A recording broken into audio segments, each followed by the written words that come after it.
So mga kabayan, andito sila. Tapos yung ibang mga binata dito, rin mga asawa, nagbubuhangin sila dito. Yan o. Yung hanap buhay nila dito, hanap buhay nila dito, pagbubuhangin. Yung iba nag-uuma. Tapos nagkukupras. Yan.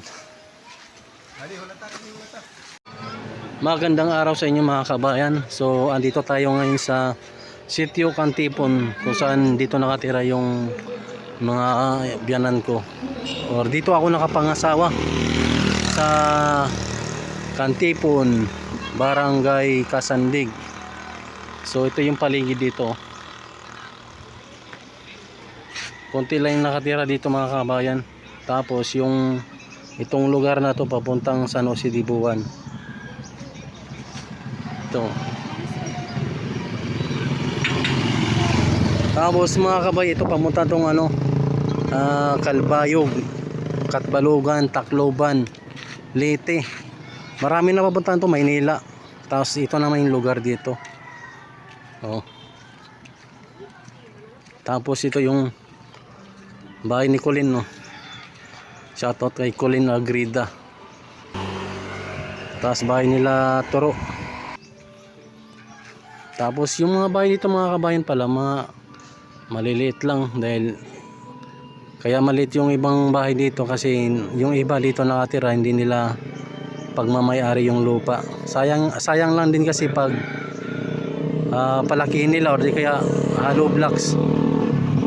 Sayang lang yung sayang lang yung pinapagawa na bahay. Yan o.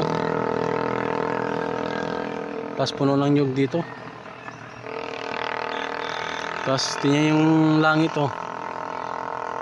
Masama na yung panahon. Dahil sabi ng balita, baka Lunes pa raw Lunes pa lalabas yung yung bagyo.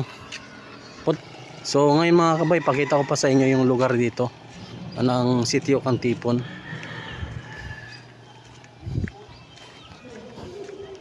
Ayan, may tindahan no. Shoutout kila Mayi Oblino, bahay nila.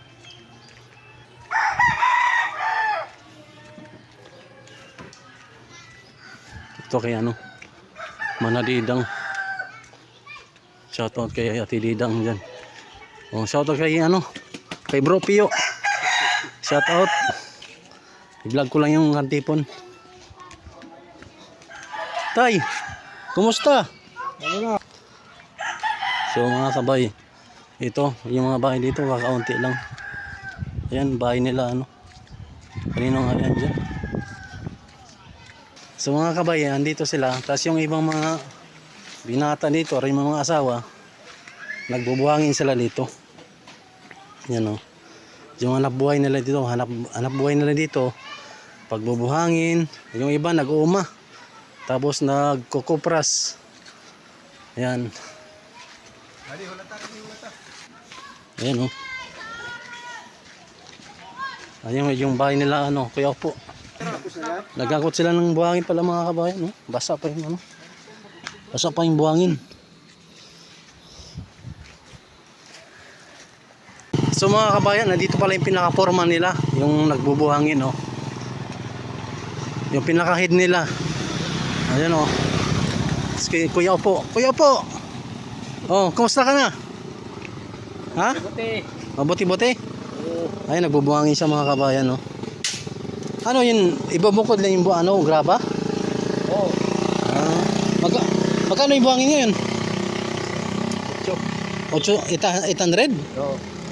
Isang truck yun? O isang yun? Ha? Isang kubiko. Isang kubiko? Isang kubiko daw. Isang kubiko pala mga kabayan. 800. Ayan, no? Yan palang nahakot mo? Oo. Tapos ipirit yung graba, magkano yung graba? 9. Ay, yung graba mga kabayan, 900 yung kubiko. Ayan si Kuya Opo. Bitirano na dito yan sa Cantipon mga kabayan. Siya ang pinakaunang tao dito na bubuhangin. Ayan, shoutout kay Kuya Opo. Kuya Opo, harap ka, hi ka naman. Oh, di ba? Ganyan-ganyan lang yan si Kuya Opo, pero mabait yan. Walang masabi dyan.